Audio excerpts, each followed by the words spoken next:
What's going on, Bulls Nation? We've got a live CHGO Bulls post-game coming up for y'all right around the corner. The Bulls take down the Cleveland Cavaliers. 118-117 is the final in the preseason opener. Modest in that starting unit looked really fresh, really active. Turnovers were an issue. We'll talk about it. Plus, how deep did Billy go into that bench? Did we get any hints on the back end of his rotation? We will break it all down with you, Bulls Nation, next.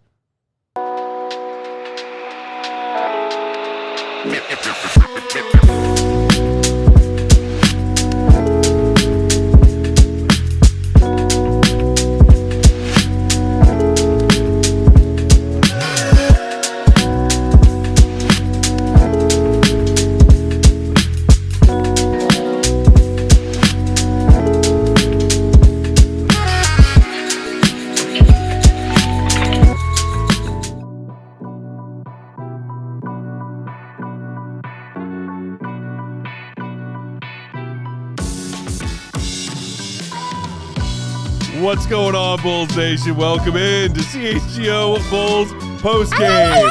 Coming to you live from our studios here in West Loop, downtown Chicago. CHGO Bulls postgame presented by Bet365. Download the Bet365 app. Be sure to use promo code CHGO365 when you sign up. Whatever the moment is never ordinary at Bet365. Yeah. Woo, Bulls win! Bulls win! I'm Peck, Bulls_Peck. That's Big Dave. Bam! BAWL Sports, Will the Goat Gottlieb, Will_Gottlieb, and running the controls is King Joey C. Joey. Gentlemen, my first post game with you guys. It's like this all the time, right? All the time. Oh, good. Every time. Excited to be Slap with him, you Big guys. Dave. Oh, God, wish I The could hype slap is him. real. You can do it. I can't slap him with the Bulls win.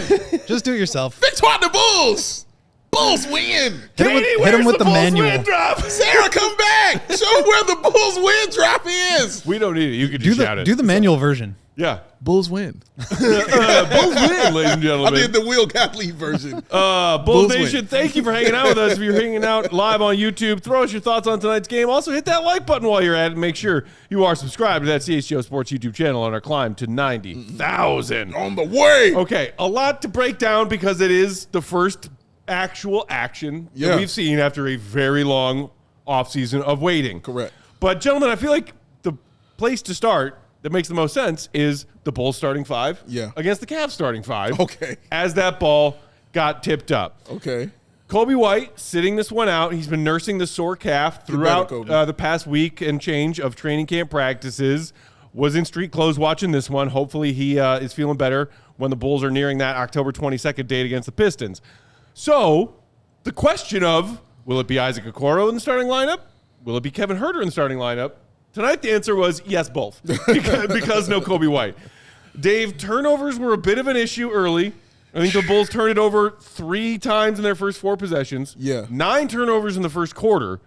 And this is on the heels of Billy Donovan preaching a lot about possession and importance of winning the possession battle throughout his training camp, media session. So what were your first impressions of that Bulls starting five against the Cavs starting five? Not good. They weren't super great out there. Actually, before I get into it, shout out to Alec and shout out to Drew, who we were talking to yesterday at the Cubs watch party. Wanted to make sure I shouted out Alec and his brother, who he told me his brother's a huge fan. Shout out to him. Shout out to Drew. I forget my man's name that started with an M because, I suck at names. But shout out to him as well from Kankakee. My name is Matt, Dave. No, you from Kankakee? I didn't know. Yeah. Shout out to you, man. But shout out to him as well, man. Mr. Hernandez, shout out to you too, and everybody else that came through. It was great to see y'all. Thank y'all for all the love. But to your point, about the starting fives, not great, Bob. The Bulls just looked out of sync with that starting five. They struggled, like from the beginning, from the opening tip. After that, they ran out to that 1-0 lead that they got. There was a struggle, that kind of happened for this team. That was a good one. Thank you very much. That was good. It just didn't look like they were I don't want to say on the same page, but they just weren't on the same kind of level with that Cavs starting five on both sides of the ball. So I can't really blame side of the ball for it. They didn't shoot well, and they turned the ball over a lot. And Cavs got a lot of, breakout buckets. And on both sides, they just really, really struggled until that second unit came in that we'll get into later. But, yeah, that Cavs starting five looked like they're ready for postseason basketball. and the Bulls starting five just didn't look like they were. Now, Jacoby White not being out there plays a huge part. It does. In this. As does not having Darius Garland if you're the Cavs. Yes, also true. But I think that Coby plays a bigger part than Garland does. Fair.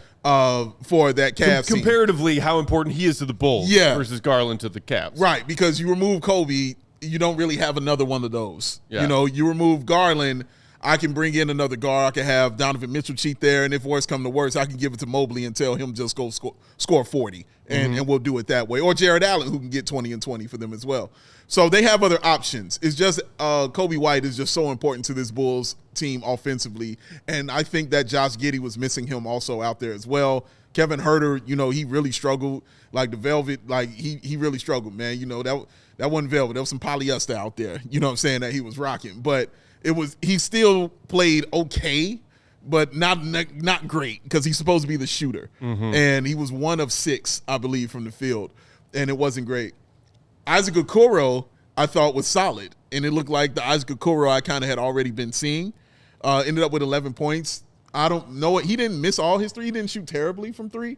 But he did okay. He played really, really well. It was 2 of 6 from downtown. Yeah, okay. And the fact of the attempts, I'm sure Goat will get into that too, but the fact he took 6 is a good thing. The form still needs some work, I think, in my opinion. But overall, yeah, the starting five wasn't great, Matt. They weren't great. It was all about the reserves and what they came in and did to get this Bulls victory. First of all, I just want to say, I think it's 192 people watching right now. Shout out to each and every one of you. It feels great to be back watching a basketball game. Back, baby. Bulls back, baby. Welcome back always to those fun. of you who took the offseason off, and no shame to you. I hope you enjoyed your mental break while we were here driving ourselves crazy. We do have 192 watching, 27 likes. Please hit the like so that the ghost of Katie and Troll Joe do not haunt your dreams tonight. Don't like that ratio. Don't like point. that ratio, Go. Shout out to both of them too. We miss them. Go, your first impressions. My first impressions though is just to your point, Dave, like it kind of just started out where they were like not looking at all like the version of the team that they said they wanted to look like, right? It was a lot of turnovers, 9 in the first quarter, not a lot of physicality, not really like pressuring the ball at the point, not really taking away paint penetration from the Cavs. We can get into like the individual performances, but I felt like that first quarter was just not at all what the Bulls had been like advertising to us, the media, to, you know, everybody else about who they wanted to be this year. Yeah. I do feel like it got better. But even like Trey Jones, who I thought turned it around a little bit, like had a handful of turnovers in his first game. He's like a very low turnover player. He's a mistake-free player. You have one of the best assist to turnover ratios in the league last season. I think it was second to Halliburton. Yeah. So just kind of like, you know, I never want to like make too much out of any of these preseason games, win or loss. I think what you can take away from them is really like how they looked and how they played. Correct. I do feel like they played better, and I bet you that's what Billy's going to say is like they kind of got off to a shaky start, but started to pull it together in the second quarter and even like, you know, down the stretch of that first quarter. So I don't know like what version that they will ultimately get to, but they certainly progressed over the course of the game in a way that I felt like was positive. And that was obviously like during the competitive portion, which was like the first half and then, you know, first 5 or 6 minutes of the third quarter. Yeah. And real quick, I remember this name, Marco. Hey. Shout out to you, Marco. From Shout out KG, to Marco. Man. Shout out to you, bro. I think it's no secret that this Bulls fans' hopes are resting on Modest Buzelis' shoulders this season. And sanity. And everybody's maybe saying, don't put too much expectation on this young man. Because, you know, we're going to set ourselves up for failure. Yeah. Bulls fans wanted Patrick Williams to turn into a star because they drafted him 4th overall. Look where we are now. He played tonight. Maybe we'll talk about that. Maybe not. Yeah. But when it comes to Modest, what I'm looking for is activity and smart play on both ends of the floor. Dave, you were talking in one of our recent shows about how you are excited about Modest saying things like, I want to be coached like an all-defensive team candidate. Correct. And I am sitting here saying, man, I watched Modest make some, quality, aggressive, in tune with the plays on the defensive end, but I am hoping for Modest to turn into an offensive star that can turn this Bulls team into something other than a play-in tournament participant. And there were a few Modest, I think, played within the system of the offense for the most part tonight, but there were a couple moments where Modest took the offense unto himself. And it's when I got all tingly inside. That one take he had coming up the left side, he was bringing the ball up the left side. DeAndre Hunter very well respected NBA defender, on him, taking point on him. Modest just little half of a head fake, puts the ball on the floor, flies past DeAndre Hunter. Then who is challenging Modest at the paint? Evan Mobley. Yeah. Defensive Player of the Year, Evan Mobley. And Modest just gives this beautiful little hezzy, drag, Euro step, finger roll finish. And I said to myself, my God. My God. This is why I'm watching the Bulls this season. It's for stuff like that from Modest freaking Buzelis. Yeah. And also when I was saying that about how I wanted defense is because I continue to say the offense will come. I was like, the points are going to be there. That's not going to be an issue. But it was just defensively I wanted to see, and I loved how he moved his feet defensively. Modest with a team-high 19 points, by the way, tonight. Yeah, and 8 rebounds with that, too. But he was a disruptor on several plays on defense, and I thought that was great, too. But offensively, get excited. Yeah, admittedly, right, I didn't watch every single minute of Bulls basketball last season. I know. I'm coming to you. My name is Joey, and I have a confession to make. From him. But like, am I wrong or am I ahead of myself that they said he put on 10 pounds of muscle, all that good stuff? He looked faster. He looked quicker, and he looked a little bit stronger, and that has to feel good. And he looked more, like, decisive. He looked like he knew what he was supposed to do a little bit more. And to me, like, that's the big key. Like, you know, I don't think Modest is at a point right now where he's, like, off the dribble, like, doing the James Harden tween, sidestep three thing. Like, but he can create, I think, for himself if he's able to make quick decisions, especially in like transition, or even attacking closeouts. Like that's where he really needs to make a living. I think all that comes from his ability to read defenses and make quick decisions. And I felt like that was just at another level from where it was last year, even the end of last year when he did start to really put some stuff together, really being aggressive. He had the catch and shoot 3 in transition where he was just like running the sideline. There was a guy in his, I believe he was in the same corner, so the floor was not spaced super well, but he just caught the go-ahead pass from Giddey and just pulled up and hit it. You mentioned the layup where he kind of had that step through. There was a couple of them there where he just like had some really crafty finishes, but I feel like for him, it's all about just can you make the right play before the defense can react and get back in front of you. And I felt like that was why he was successful tonight. I mean, 7 of 11, he's not going to shoot 40% on threes every night. But to me, I mean, 5 of 6 from inside the arc with 3 of 4 from the line, like that's a really positive sign. And I don't feel like he was ever like forcing it or taking tough shots or taking ill-advised shots. It was all within the flow, but it was like quick decisions, smart decisions. And that's like, I mean, we mentioned Patrick. I think that's been like his detriment for all these years is that he just hasn't been able to like make those snappy decisions. And so I think for Modest, like that's the key. And to see him take a big step with that, like to me, that's more important than the 19 points or the 7 of 11 shooting. It's like, okay, is this something that I feel confident can scale through the course of the season? To me, that's it. And you talk about making the smart plays, like letting the game come to him, not having that rookie feeling of the game being a little too fast for him to process. You mentioned that pull-up 3 he hit in transition. I think it was either the next time down the floor or one of the next couple of possessions down the floor. Modest also had the ball again in transition, Dave, and he gave a little bit of a fake like he was pulling up at that arc. That's the one I love. And then instead, kept the ball on the floor, burst past his man and got to the rim again. Yeah, it was the old eyebrow It was fake. attractive. It was very attractive. Outside of that layup where, he hesitated and went that play right there, because it's just how lean he looked when he did it and how the way his body, it didn't look clunky. It just looked very smooth, very sleek. Like, this is what I'm built to do kind of situation that we didn't see from him last year, obviously, because he was a rookie still, getting acclimated in several things. Leash was a little shorter. Just a little bit, but I just really enjoyed the way he said, oh, no, this is mine.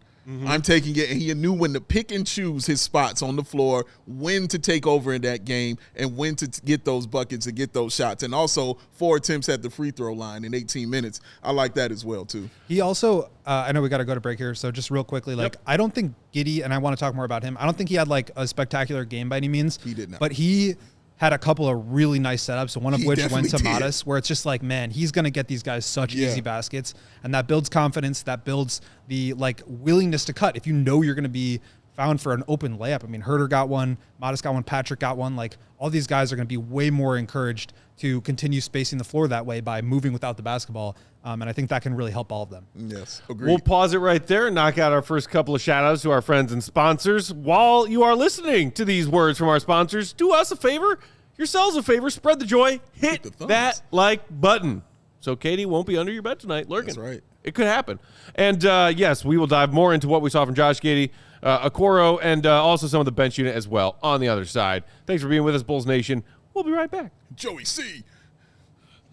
After a late night of watching the Chicago Bulls basketball, there's only one thing to make it better, and Matt Peck's about to do it, and he's going to do it because he poured it into the cup. But he's punching himself in the thirst with some RC Cola. On ice, we didn't have any cold ones. Oh, don't matter. On ice, not on ice, it's still getting punched right in the dang on thirst. That's the original cola that does not fold under pressure. RC is that OG cola in a world of spineless soft drinks. Get out of my fridge, spineless soft drinks. No trends, no gimmicks, no woozies, and no wazzies at all. RC has not changed its price since 1905. Guess why? Because they didn't need to. It's been the same bold, crisp flavor it's always been. It's a punch in the dang on thirst. So stock up for all your end of summer and beginning of fall parties, back to school celebrations, and just watching the game. RC is the move for whatever you are doing because it's RC Cola, the true taste of Chicago. Punch in the thirst. In the thirst! Today's show also brought to you by Bet365. And right now, you can take advantage of their new customer sign-up when you download the app.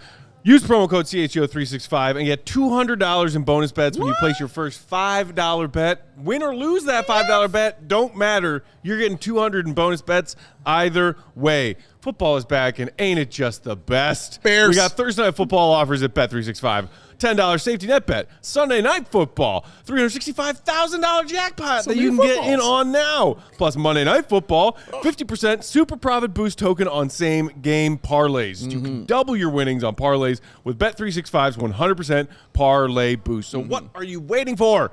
Download the Bet365 app. Be sure to use that promo code CHGO365 when you sign up. Your first $5 bet gets you $200 in bonus bets. Ooh. What are you waiting for? Player props, futures, whatever you want. Whatever the moment, it's Bet365. Must be 21 and older. If you or someone you know has a gambling problem, call 1-800-GAMBLER. And we back, CHGO Bulls post-game, rolling along here on Tuesday night. Peck, Big Dave, Goat, Joey C on the controls. Joey C! Shout out to Tom in the chat who said, first thumbs up of the season. Feels good. Yes, it does. Yes, it does, sir. Hit that like, baby. Yes. Shout out also to Jeff Crook, one of our regulars, saying, glad to be back, fellas. We'll miss Katie for sure. At least I can catch you live during the season. That's right. definitely can. And Katie's still here in spirit. That's you might it. even see Katie popping up in the chat from time to That's time.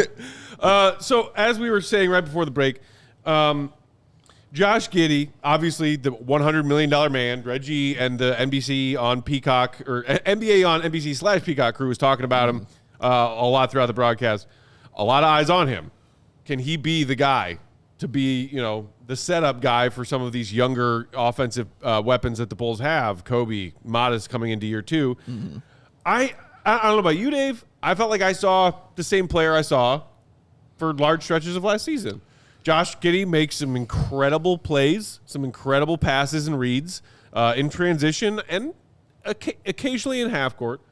And he also does some stuff where I'm like, you just reminded me again that you can't really create your own shot off the dribble based on your certain limitations as an athlete and what you have to work with. So, like, it's one preseason game. My opinion about Josh Giddey did not change watching the 14 minutes that he played tonight. I think that's a safer way to put it for me. Is I don't think the opinions really changed whether you were over the moon about him or whether you were already low about him. Yeah. I don't think you saw anything to change any way anybody is kind of feeling about him. I think the one thing I looked at about it, Matt, is one, like I keep saying, like he's the engine. It's built around him. I'm completely looking at the players around them and how they play with him. And the one thing you definitely notice is his chemistry with Modest Buzelis. It was definitely there. Even though Modest had a great game, you mentioned some of those great passes. A couple of them was Modest Buzelis. You know what I mean? And knowing where he was cutting and where he was going, even when he was missing the three, like the passes were crisp and on point. He definitely had some great ones. We saw one to Patrick Williams, who I call Lee Patrick.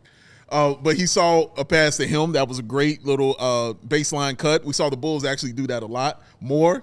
Something I had been screaming about when we would sit over there and watch the games is I wanted to see more of those kind of baseline cuts, and we did with Isaac Okoro. We saw it happen. With Patrick, we saw it happen. And, yeah, it's just going to continue to move on and on like that. But I think I'm going to give Giddey a little more grace, obviously, because it's preseason.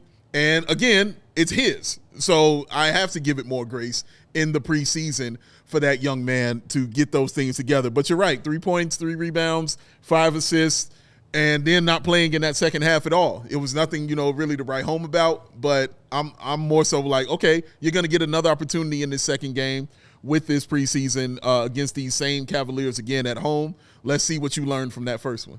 Yeah, I feel like the matchup was just a little bit tough, and this is something I think the Bulls are going to have to try to figure out how to counter. But to me, like, a lot of these screening actions with Giddey coming across, they were just switching Jarrett Allen right onto him. Yep. And he wasn't really able to break him down off the dribble. Like, a lot of times, like, either teams won't want to give up that switch because they don't want to put their center on an island against the point guard, or, they'll, just drop back and not deal with it. But when the Cavs were in those actions, they had the switch. They let Allen switch onto Giddey, and then they still played off of him.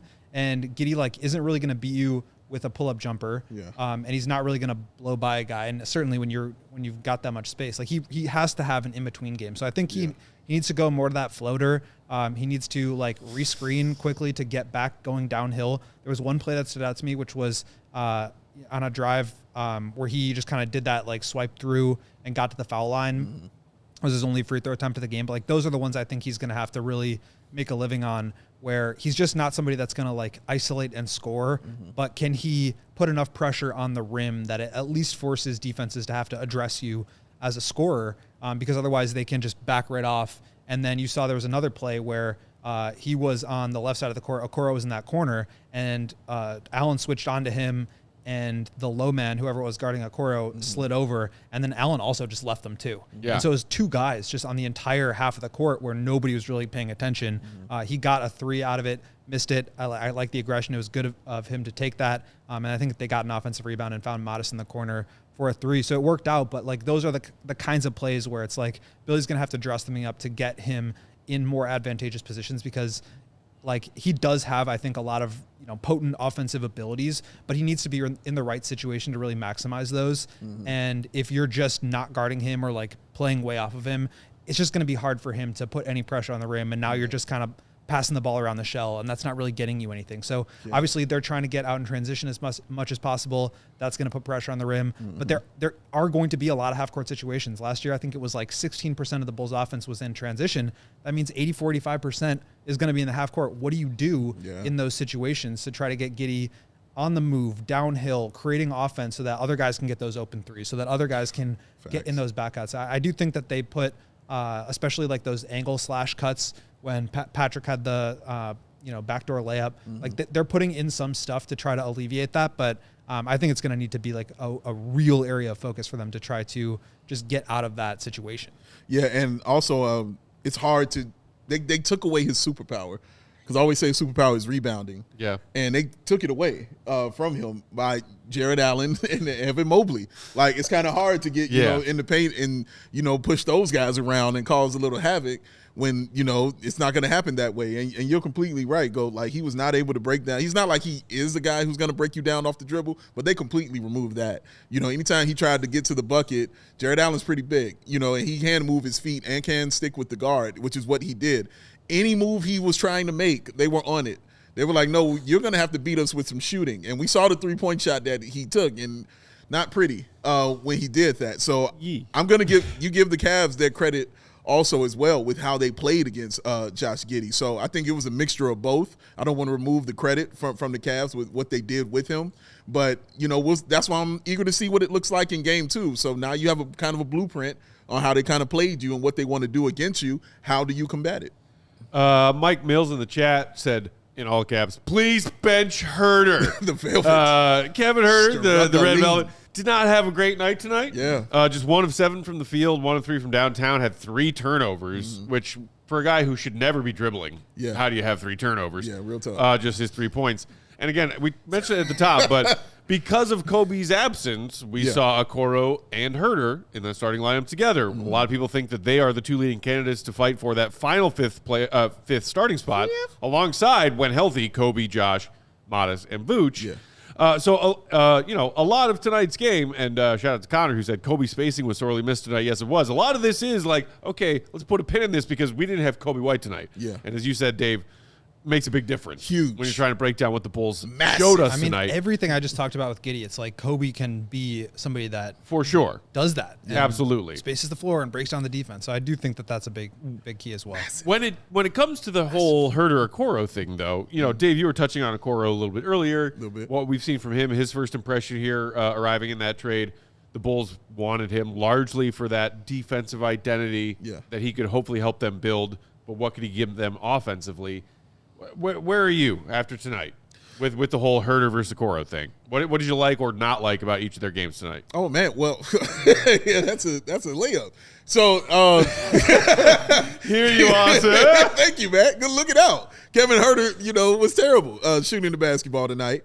1 of 6, like I stated, and I think Okoro looked more so about the player that we can expect to see during the season. Again, playing against his former team. So the play that I liked most from him was the play that really honestly didn't really mean nothing, but they were out on the break. The Cavs had gotten the steal out on the break, and Okoro was running like somebody stole his money after someone. And I mean, he was after that guy, man. I'm like, yo, look at that. Underlay yeehaw. You know what I'm saying? Like, he was after that young man. And that's what I expect to see from Isaac Okoro on a game-to-game basis, that kind of intensity that he plays with, man, and that kind of fire. That stuff is contagious, man. When you see somebody playing that hard, on your team for just a run out, you know what I mean? It's contagious. So Okoro definitely helped his chances, I think, of starting, if we're looking at it in that sense. Yeah. He definitely helped his chances of starting more so than Kevin Huerter. But Kevin Huerter is a very streaky guy.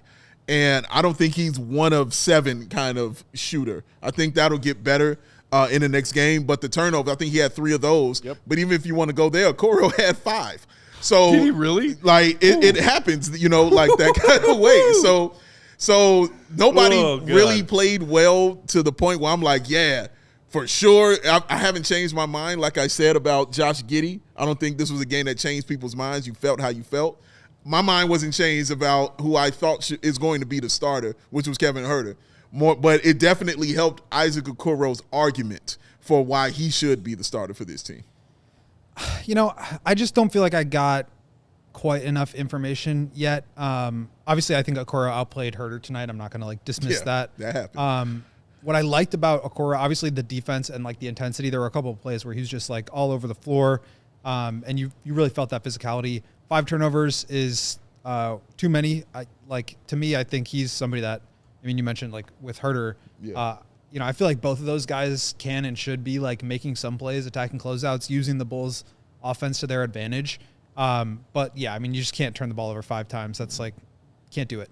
What I really like though is the willingness to get 3-point shots up. We talked before these preseason games started about the prove it and how I wanted to see him get I think 6 threes per 36 minutes. Yep. What you said. He took 6 in 18 minutes, so that's 12 per 36. I really like to see that volume. There were a couple of bad ones, a couple of made ones. He was 2 for 6, but that's just going to open up the floor. And he was willing to shoot ones that were contested too. That was really good to see. And so I think he needs to kind of refine some of the elements of his game where it was a little bit erratic, the turnovers primarily. For Huerter, I think he just needs to keep shooting. I like the way that he, when you have somebody just flying off of pin downs and they can come get a pass and just fire it up, you really have to be paying attention to that guy. There's never going to be a situation where Giddey, gets a screen roll on the left side of the court and Huerter's in that same side corner and there isn't a defender that's attached to him. Mm-hmm. So I just think that the way that he impacts the floor can be really dangerous. But I also understand that what he leaves on the table defensively could also hurt. And so it's just going to be this sort of balancing act that Billy's going to have to figure out, what's more important at, any certain point in a game in a season. And I wouldn't be surprised if Okoro starts some games, Huerter starts some games. Maybe they go a different direction, but it certainly seems like those two are kind of the front runners right now. Yeah. But I want to talk about Ayo after the break because I also thought he had an incredible game. coming off of that shoulder surgery. And he was another guy that I thought should definitely be in the running. Talking about that fight for the 5th spot in the starting lineup. We're talking about Okoro and Huerter. Meanwhile, Ayo Dosunmu was like, hey, remember me? Yes, we'll knock out our second ad break right there. On the other side, we'll come back and talk about Ayo and some of the other things we saw from that second unit. Billy, initial back half of his 10 deep before they really threw some other pieces out there. Dave's so excited to talk about Yuki. We'll get to all of that and more of your comments after the break. Hit that like button, all 350 of you out there watching Bulls Nation. Appreciate you. Hit the like. Good. Here's some ads. We'll be right back. So good when it hits your lips. You know, one thing your coach is always going to tell you, especially if you're at the plate, is keep your eye on the bow. That's what they got. And hey, coaches, listen up. If you're looking for more athletes to train, Eye on the Ball is where you need to be. It's very simple. Create a profile, upload your background check, and kaboom, you're in.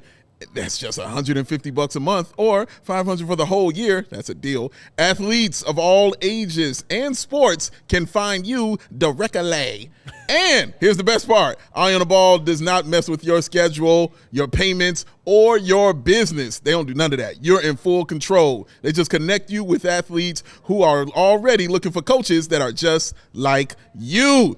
So if you're ready to grow your coaching business and ready for more athletes, go check it out right now. That's eyeontheball.net. Eyeontheball.net. Don't wait. The athletes are already looking for you with their eye on the bow.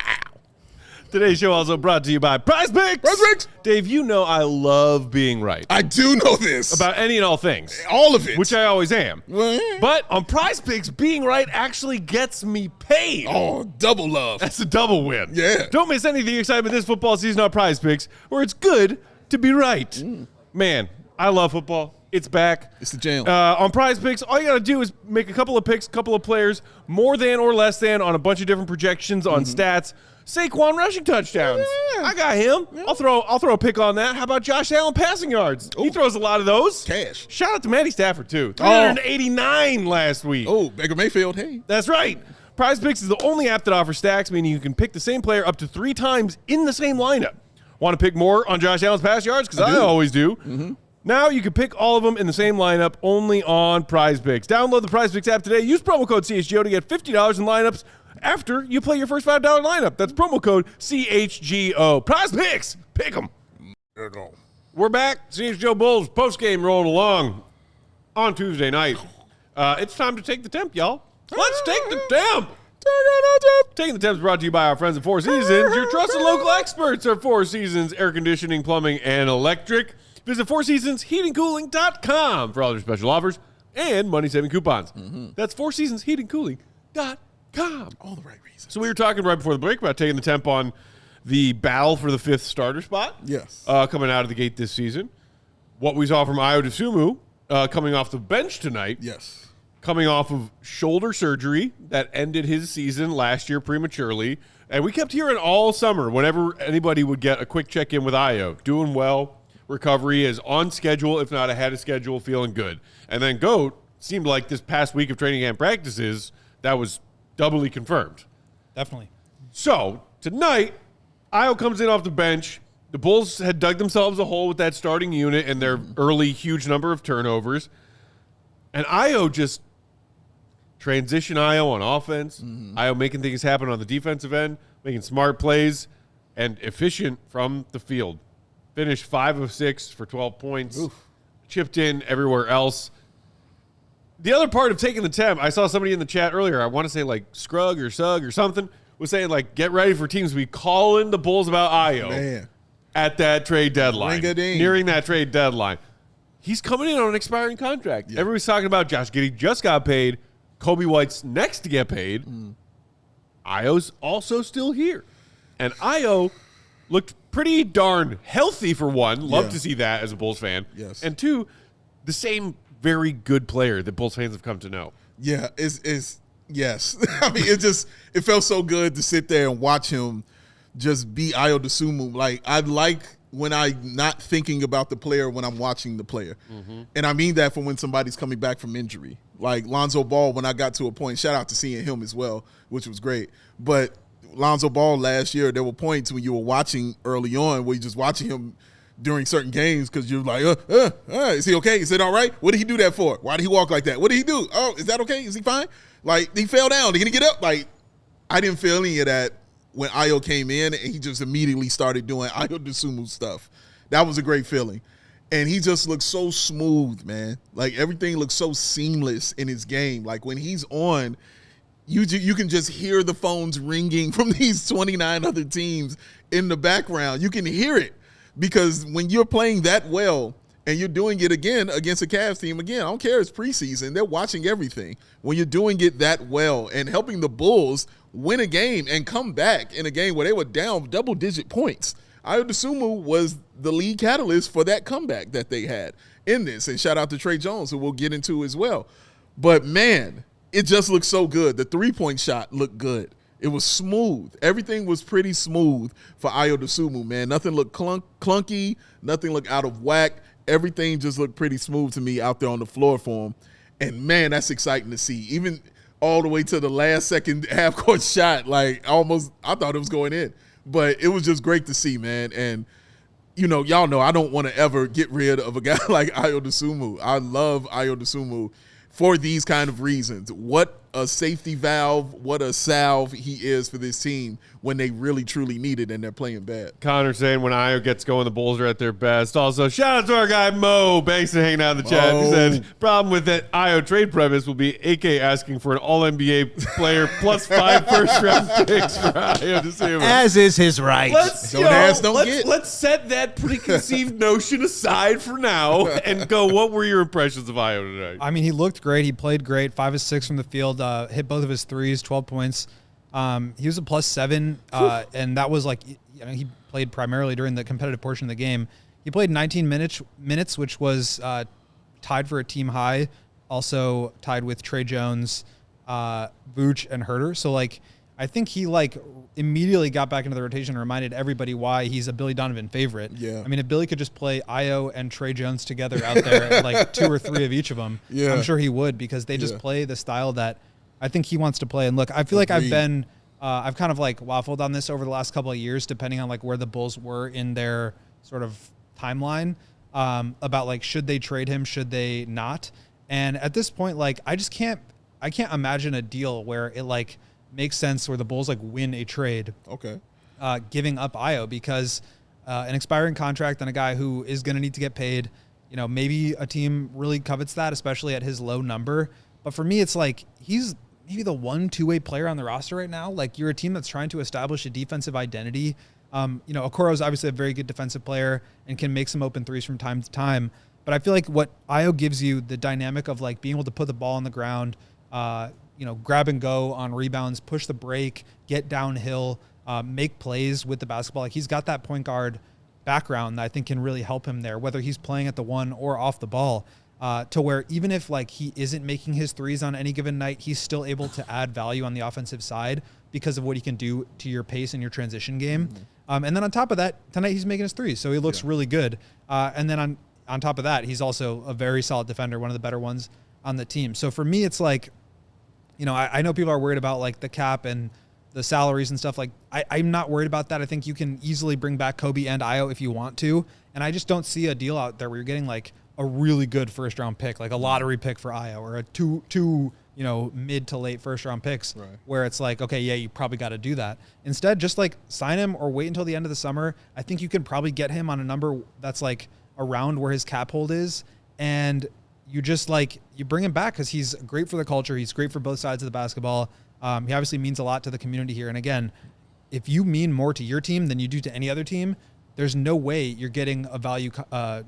You're getting value in that deal. So I just think he's probably one of those guys that could be Ricky O'Donnell has been saying this a while. He should be the Bulls version of Udonis Haslem. And I feel like he's kind of sold me.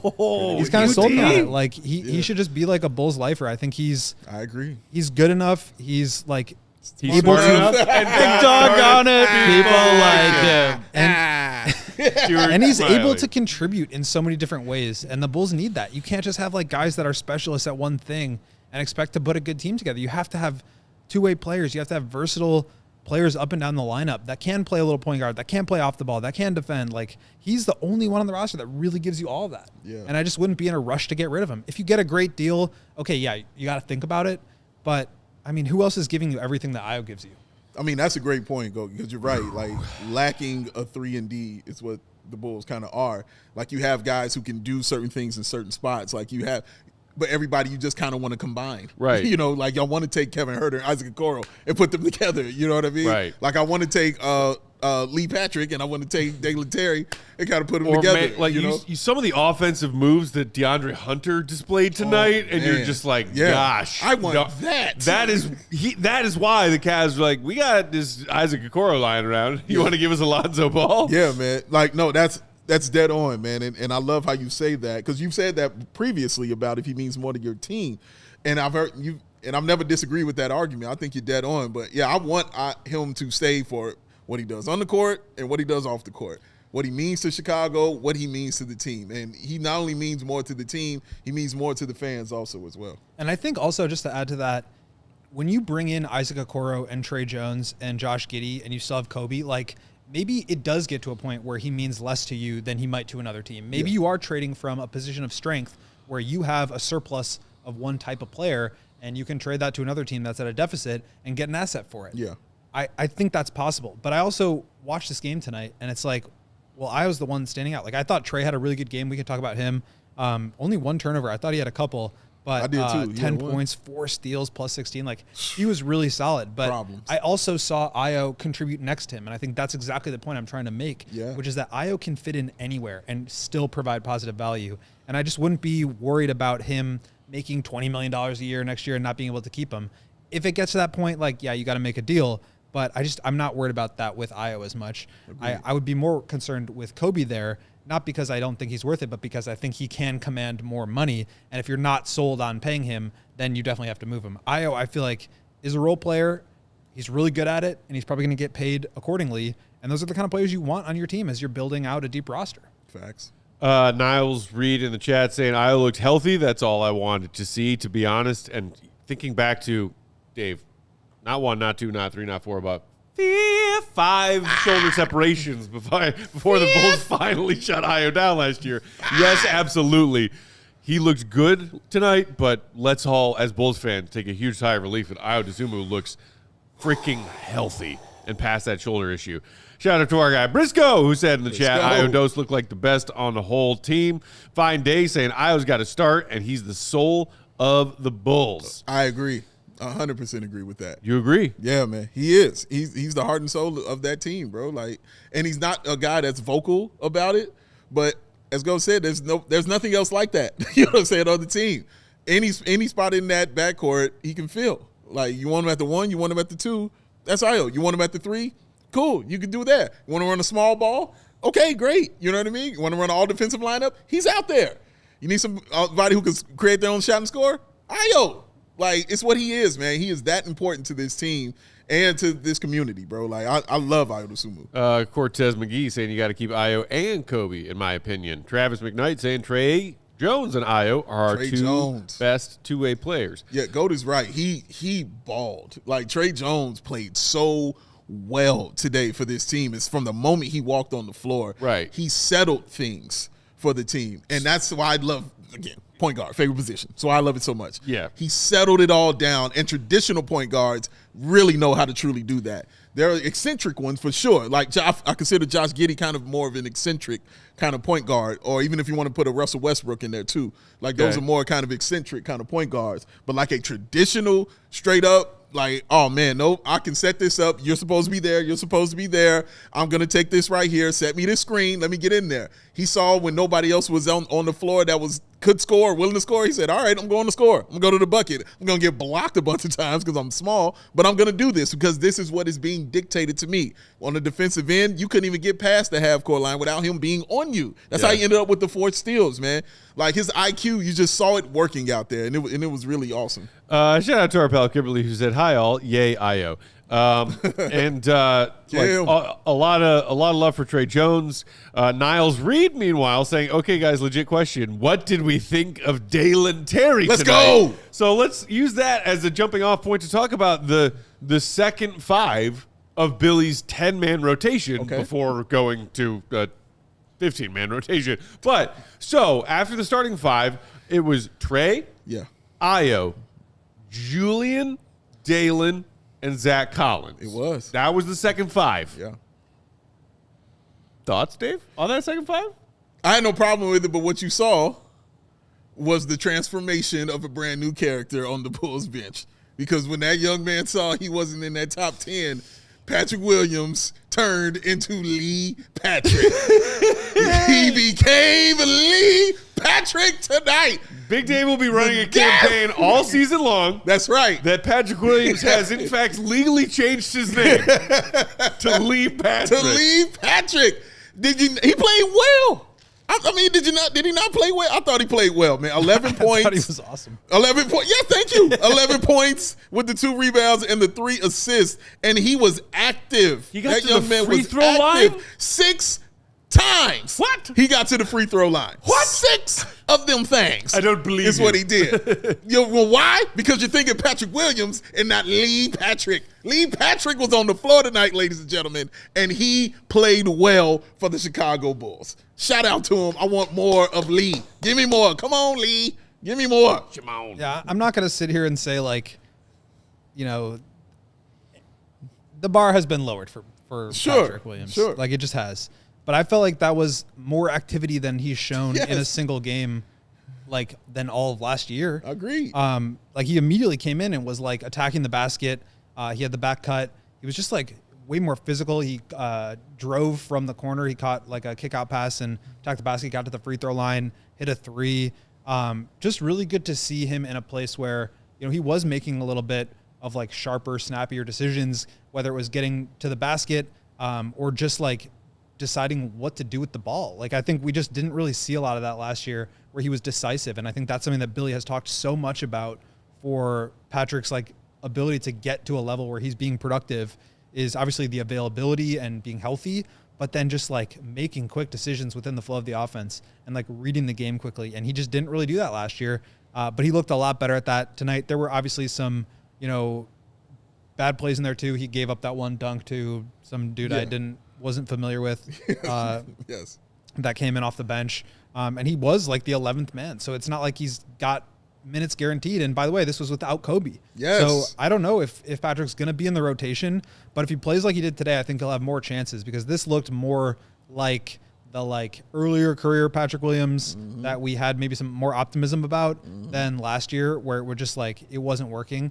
Again, I'm not, like, sitting here saying that he's back in the rotation or that he's, you know, should be in competition for a starter or anything like that. I'm just saying he looked really good. He did. Based on, you know, relative to our expectations. Yes, man. Yes. I was proud of him. Relative to our expectations is the key phrase of everything you just said. It's always relative.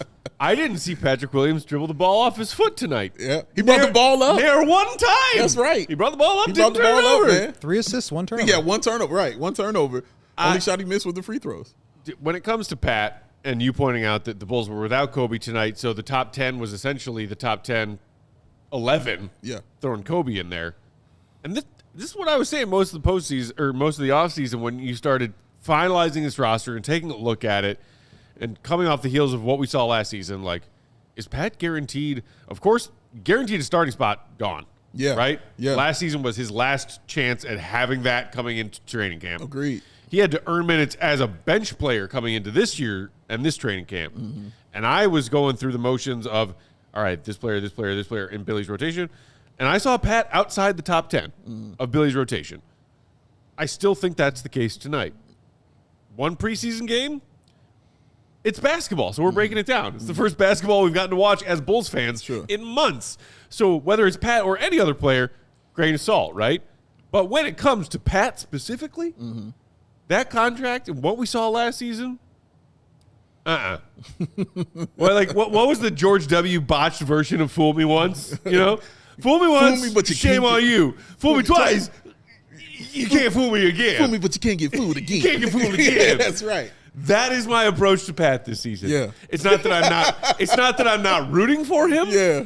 But buddy. Food, but you can't get food again. A few decent minutes in a preseason game is going to take a lot more than that to get this Bulls fan back on board. To your point, like, he wasn't dribbling the ball off his foot. He didn't like do the negative step out of bounds thing. Like, he looked way more competent. And like, again, I know what it's been. I know like what the expectation. I'm not saying anything about anything other than today. Other than what I saw today was a lot better than what we had gotten used to in the past. So I think that last like spot or two in the rotation, whether it's going to be 11 players, I mean, I have a hard time seeing. Part of me is like, there's no way Billy's going to play 11 guys. Part of me is like, it's crazy. He kind of has 12 guys to play. I mean, we didn't even talk about Noa Essengue yet, who I thought had a really solid performance. So there's a lot of bodies in here. And I don't know if you knew this, but AK's proud of the depth of this team. So maybe he's going to advise Billy or suggest to Billy that he goes 12 deep out of the gate this season. You're basically looking for one person out of Dalen, Julian, Patrick, and Noah to get minutes. That's one person out of those four to be the 10th man, assuming Coby comes back and is like pushing somebody else down, right? Well, my question is, like, first of all, Patrick Williams, I actually saw him body somebody up in the post. Like, actually put his chest into somebody, which I found, let's just say, refreshing. When you talk about the end of the rotation, though, like, let's be real about it. Like, what is it going to take for him to crack that top 10 rotation? Is it a guy who we saw tonight who's a little bit more active, guy who's rolling around in the paint a little bit more, or is it the guy who's sitting in the corner trying to be that stretch three guy in the corner? Like, and that's the question that Patrick Williams has to ask himself. What is he willing to do that this team needs to crack the rotation, and then he'll play more minutes? I mean, it's a great question, and I think ultimately it's just like beat out the other guys. You can do that through quick decisions, defense, making the right play, not having the wrong play. Like, I think there's a gap between those two that's pretty big. But I think, I mean, Dalen looked really good. He had an awesome defensive sequence there at the end. Game-saving block. Yes, he did. Give it up for Dalen. But I also thought, like, he had a couple of drives that looked really good. He had 3 assists. Off-ball cut or two. He looked pretty decisive out there. He looks a lot bigger. And his defense is, I think, the best out of those guys for sure. Julian, I didn't think really popped very much. Agreed. Didn't really, and like he's been kind of, that's been the story of his career. Is like he'll have games where he's like, whoa, that guy can really like carve out a place, and sometimes where he just doesn't really. He had that one great block. And that was like the one time I noticed Julian tonight. That block was mean too. And then Noah, Noah came in, he had a layup on his first possession, he had a 3, he had a block, he had 4 free throw attempts, he rebounded the ball well. Like, he's gonna at a certain point, I do think he's gonna put his name in the ring here to get that spot, and maybe not at the start of the season, but like hopefully by the end of it, he's getting some real minutes. So there's just a lot of guys, and like I think that's good for Patrick. I think he's got to be challenged in that way. I think all those guys really need to be challenged in that way. And Dalen's in a situation where he's playing for his next contract. Julian's got one more year before he's in that boat. Noah's trying to prove that he's worth a lottery pick, and Patrick's like coming back from last year. Like, all these guys have something to prove. All these guys have something to play for, and it's like the 10th or 11th man on the Chicago Bulls, who I don't think any of us are thinking is like a top 4 seed in the East or championship contender by any means. So they've got a lot of work to do, but I think they all, I guess with the exception of Julian, who again I think will have better games than this. Like, I'm not going to make any determinations about anything based on one preseason game, but I thought all 3 of those guys, Dalen, Noah, and Patrick, all had really good moments that were pretty encouraging. And Noah checking in and making his presence felt on the court right away. And look, Dave, by the time Noah got into that game, was he not playing the Cleveland Cavaliers, but the Landcleve Avacleers? The Avaliers. Yes. But even dude, put the ball on the floor confidently, went down the lane. Had some strong work on the glass. Like, that was a better, more confident and poised version of Noah than our introduction to him in the Summer League. By a lot. Yeah, and I mean, people talk about first impressions, how important they are. I think it's different in sports. So sometimes your first impression does not tell who you really are. And we saw it in the second game immediately that it wasn't who he was in that first bounce back game too. Incredible bounce back, man. So I liked what I saw from him in Summer League, just how he moved on the floor. I'm not even talking about all the scoring and things he did, just how he moved on the floor and his IQ on the floor.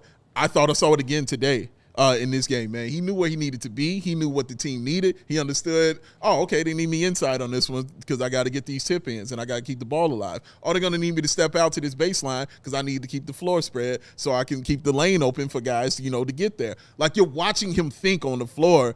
And as a rookie, for me, that puts you ahead of a lot of things when you already got it up here, man, because some of those guys have got to get it to get to that level, and him walking in with it, that's a really awesome thing for a young guy to have. But, yeah, 8 points and 5 boards in 13 minutes is nothing to sneeze at for that young fella, and taking 2 threes within that time. Hitting one, but taking 2 of those threes is nothing to sneeze at. I don't care who's out there playing. And 3 offensive rebounds. Again, right. We talked about the possession battle. Like, that's a big thing there. So, I don't know, like, Noah, can he become like a 5 long term? That could be like an interesting look if he's able to, like, I mean, years of, I think like 3, 4, 5 years down the road where he's able to like really work on his body. And by the way, he'll be like 21 or 22 at that time.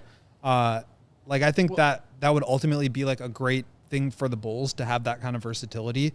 Right now, I think he's a wing, but that kind of offensive rebounding, that kind of foul drawing, like that is the possession battle. Yeah, that's it. And I think he's done pretty well so far to make those stats really pop out as a prospect. But I mean, first game, and we showed it. We saw it in summer league as well. And you talk about, is there a universe down the road where Noah finds a way to playing some minutes at the 5 in his NBA career?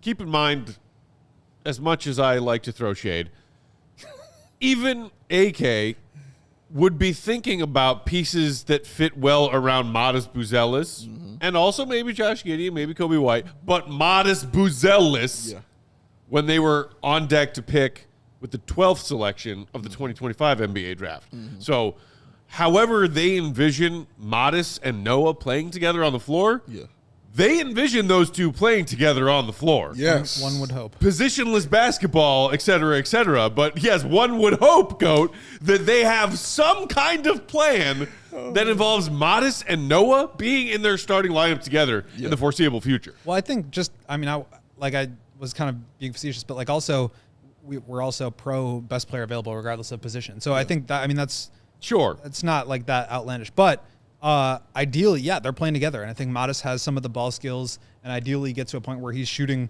well enough where he can play some 3, and maybe Noah's doing the same, and you just have these like 2 big 6'10" wings that are long and athletic, can handle the ball and can shoot. Like, that's, I think, the ideal situation, whether it's at the 3-4 or the 4-5. I don't know exactly what that looks like. I think we're a ways away. But I'm just trying to think to your point, Matt, about like, how can these two fit together? Right. Because they do overlap in some ways. For sure. Absolutely. But the mind boggles when you contemplate a more matured version of Noah's game and body, and a more matured version of Modest's game and body. The mind boggles and the shoulders work. Shoulders wiggle. Shoulders are jiggling. They can work. But can we get into Yuki for a second? I just Yuki time. Bring it on with Yuki. We're coming down on the end of our hour. Come on. Dave's got to get on a Yuki diatribe right now. We need a branded Yuki segment. Real quick, though, I want to send a shout out to Trick Daddy Dex. Can you put his comment up? What up, Dex? Because I want to give him the love I think he wanted and deserved when he said, "Hey, guys, what's up, fam? Had a date. So missed the game. So glad to see it went well." You, sir. Shout out because he wanted to get that flex on real quick. Course. Just wanted to give you that love right there, my man. It's a Tuesday night date too. That guy's schedule packed. Preseason. My man got a Tuesday night date. You better know it's real. Hey, Dex, I'll tell you this one for next time. Why not both? You can do ever 2 watch things. some Noa Essengue garbage time minutes, my lady? Yes, way, madam. Shall we dance with Dale and Terry? God. Yuki, all right? Did you see it? I saw it. Did you see it? Did you see it? I saw it. I saw what Yuki was out there doing on the floor, and what he was doing was plain old-fashioned balling. All those assists. I was going crazy. Listen, how many times did we get up out our seat? I'm sure you got up for Modest ones, right? Yeah. But I know the other time, because you were standing up, you ain't had to get out your seat. Yeah. But Joey got up out of his when it happened. That pass that he dipped right on after that's what gave him that dunk. Like a cow, sir. It was amazing. And I loved watching it so much. I wanted him to hit that 3 at the end of the game. Because that would have iced it? I would have lost it. I would have been on this show losing it. I don't give out Guna tonights on preseason, man. But I would have made an exception if he hit that 3. agree. I promise you that. An exception would have been made. I like what I saw from Yuki out there. That's all I'm saying. He looked, that pure point guardsmanship was on full display.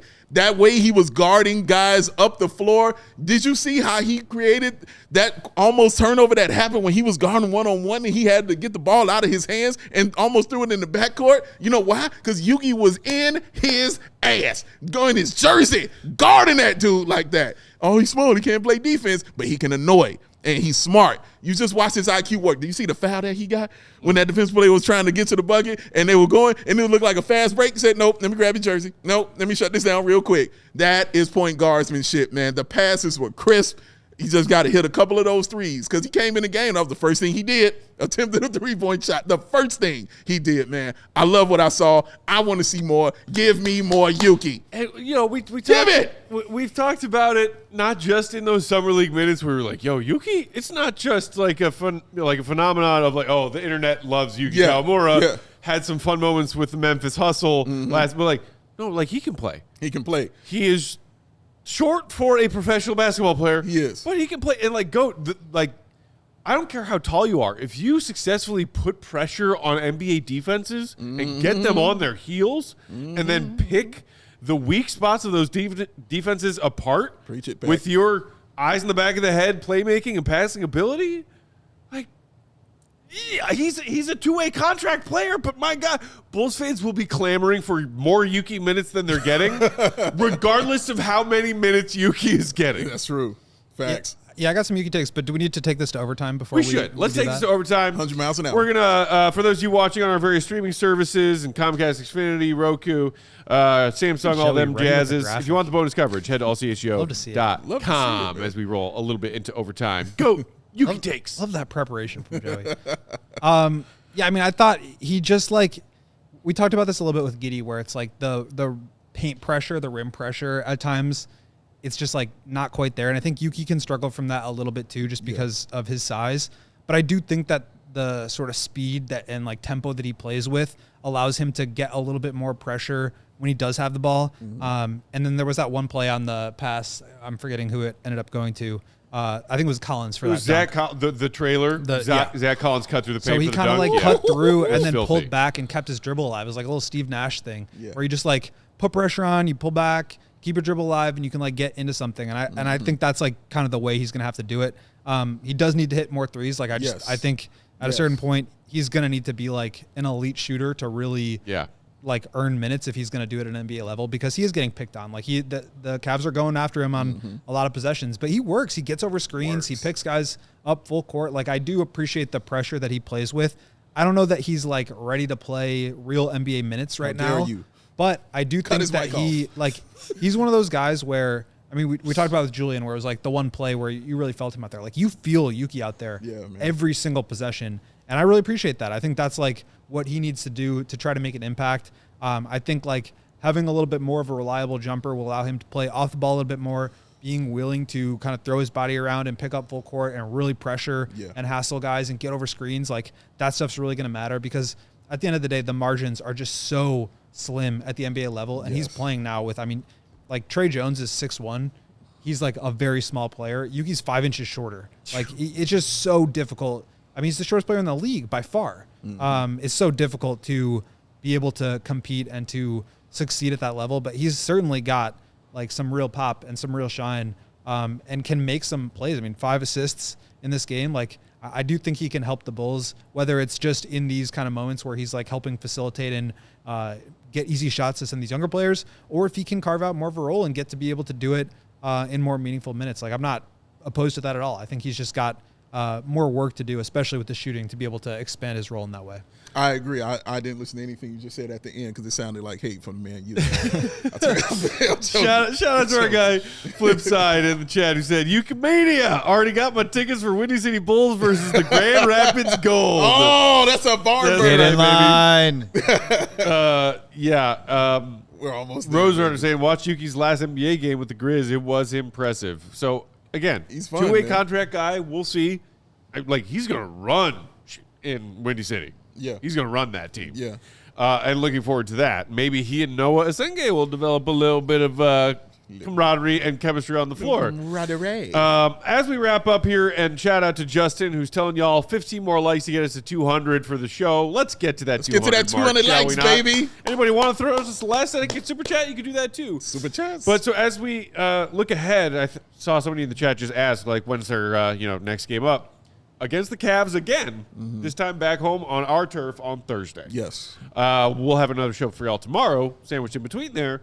But Dave, ingesting tonight's game, going into game 2, same opponent. We'll see if the Cavs mess with who's playing, who's sitting, who's resting, whatever. Correct. But from the Bulls side of things, what do you want to see differently, or what do you want to see that you didn't see tonight? I'd like to see more command from Josh Giddey of the offense. Okay. In the first, however minutes he plays, but I would like to see more command of that. I would like to get a bigger picture or a better knowledge of who plays better with him.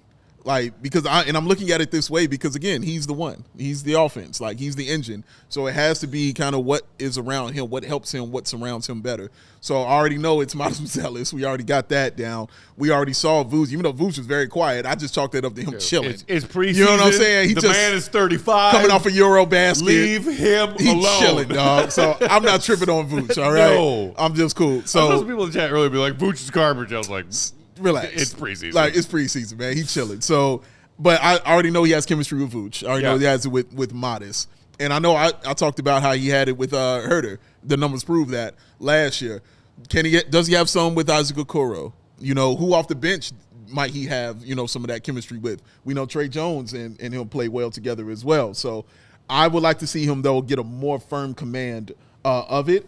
And they already showed you a blueprint of how they want to play you. How do you come back from that when you get another opportunity to go against this team? Because it usually don't happen like that this early in the preseason, but he has an opportunity to do that. So I want to see that. Of course, I want to see more Yuki all day long for sure. Mania? Mania all day. Let's go. It's not a fluky from my man Yuki. Yuki monster, baby. I want to see more Yuki out there. Descending under Chicago. Oh, Thursday man, that night. cloud. Knocking down buildings left and right. That cloud forming over you, sir.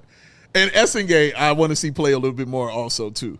I like what I saw. I don't think there's any doubt about that. I'm more tickly intrigued about seeing more of Noah after tonight. Yeah, I'm intrigued. I was sort of already preparing myself for, have fun in the G League. Right. And not, to be mean or not I know to be dismissive. He's but a rookie, right. It's a project. For all he's the second youngest player in the league. Yeah. Right. He is the second youngest player in the league behind Cooper Flagg. And for all of the jokes I make about AK talking and bragging about the depth of this team, because it's not depth that's going to go anywhere in the playoffs, Noah fighting his way through the depth that they do have this season, I thought would be a great challenge for a rookie as raw as he is. Absolutely. We'll see. Yeah. We'll see where and when Noah might be able to fight his way into that. But I think the one thing Bulls fans can look forward to is the sample size of what we think about Noah and what we believe is possible for Noah in these next 4 preseason games. Yeah. We're going to get a lot of Noah in these 4 preseason games. And also, I want to see if it's the return of Lee Patrick or the return of Patrick Williams. I want to see which one comes out in place. Jackie Kiggett. Yeah, for me, Modest, you gotta want to see more of the same from him. And obviously, not every game is going to be a 7 for 11 shooting night, but are there ways he's impacting the game if he's missing some of his shots, or if he's not able to get, the 1 or 2 or 3 run out layups that he was able to get tonight, sort of pad those numbers. So for me, and really this season, it's just what level can Modest get to? He's just such an important part of the present and the future that really I'm going to be watching him every game in that way because he's just so important. Yeah. And also shout out to Vince, who we also ran into shout out Vince. at the watch party. Shout out to Vince. And shout out to my man Patrick, who was there also, man, at the watch party, bro. No, not Lee. Okay. No, not Lee. He didn't make an appearance. He was getting ready for the game. Shout out to Jimmy, too. Yeah, shout out my boy Jimmy, man, who came with me, bro. Shout out to my man Also, Jay. shout out to Niles Reed, who said, all sickos are welcome here. This is a safe space for basketball addicts, specifically Bulls fans. That is accurate, That's Niles a fact, Reed. brother. Appreciate you being here with that sentiment. Also, shout out to our friend Kimberly, who threw us a super chat at the buzzer. Much love to you always, Tip of the Kimberly. cap. Yes, this is a safe space for Bulls fan sickos. It is, man. If you were just joining us tonight for the first time because you saw, hey, Bulls preseason. Hey, I found a post-game show on YouTube. Welcome, CHGO Bulls. We are live for every post-game, all 82, and all of the 4 upcoming preseason games. Yep. We also do 5 shows a week throughout the very long offseason that just mercifully ended. Mm-hmm. We are here for you all the time, Bulls Nation. And we'll be here for you tomorrow with a live episode 4:30 Central Time to talk about more things we saw from tonight and what to expect in their rematch against the Cavs in preseason action on Thursday. Mm-hmm. In the meantime, really quick, guys, I just want to thank you guys so much for letting me do your guys post-game, produce with you guys. It's going to be a great Bulls season. And, you know, I mean, I just want to talk about something really quick. Just I want to give a shout-out to something near and dear to my heart. It's kind of sensitive. Postseason baseball? No. It's near and dear to my heart. It's something super sensitive, and I just want to be honest and vulnerable with you guys. I want to shout out Hennessy right now and just tell you, you know what I mean? I'm just telling you, man. I'm taking my talents to the CHGO Bulls podcast show all season long and just shout out Hennessy. I love you, Hennessy. Near and dear to your heart. You're the best. I love you, Hennessy. Us doing like an around the association look tonight. Yeah. You know, we talk about the Giannis Knicks like reporting that came down. Talk about the stupid LeBron thing. I tried to tell y'all. Well, who would listen? I shouldn't say y'all, but I tried to tell people who would listen. Did anybody actually get duped by that? A couple of people were like, really? Is he think? I'm like, dude, it's clearly an ad. Some people did because Lakers last regular season home game finale, ticket prices soared after that. To the Utah Jazz. Like, you know what? Screw you LeBron, for that nonsense. Still might be his last game as a Laker. Oh, look at GOAT. His last game before drinking some Hennessy. We're going back to Cleveland. Taking my talents back to Cleveland. Yeah, screw LeBron always. I wonder what the decision part 3 will be. Joey and the CHGO Cubs crew, are you guys doing another live watch along for Game 3 tomorrow? Live watch along 4 o'clock CT right here in the CHGO Sports Channel. You can also check out CHGO Cubs YouTube channel too as well. Watch along for every painful or hopefully joyous moment, and then post game right after that. Go for joyous, baby.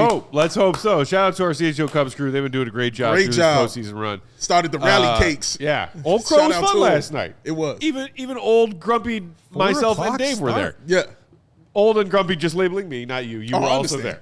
They know me. But Old Crow is for young folk. Yeah, man. I had a great time. Before tomorrow, catch up on all of Goat's latest writing covering Bulls training camp practices.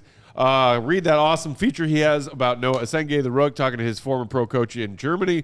AllCHGO.com is where you can read that stuff. Become a diehard, so you can read all of it and the very best of it. We also do have our quick game note game reaction piece available and free to everybody. So go read that too on allchgo.com. Goat is on Twitter at Will_Gottlieb. Big Day Bow, BNWL Sports. I'm Bulls_Peck. We are CHGO_Bulls. We appreciate you, Bulls Nation. We back. We watched a basketball game tonight. Basketball. It was fun. We back, baby. We'll see you tomorrow live, 4:30 Central with another live episode. Shout out to Joey. Joey rocking them controls, our guy. Hey, Shout out to all of you in Bulls Nation. Love and appreciate you always. Talk to you tomorrow. See you, Red. Be good. Peace. Love. Woo.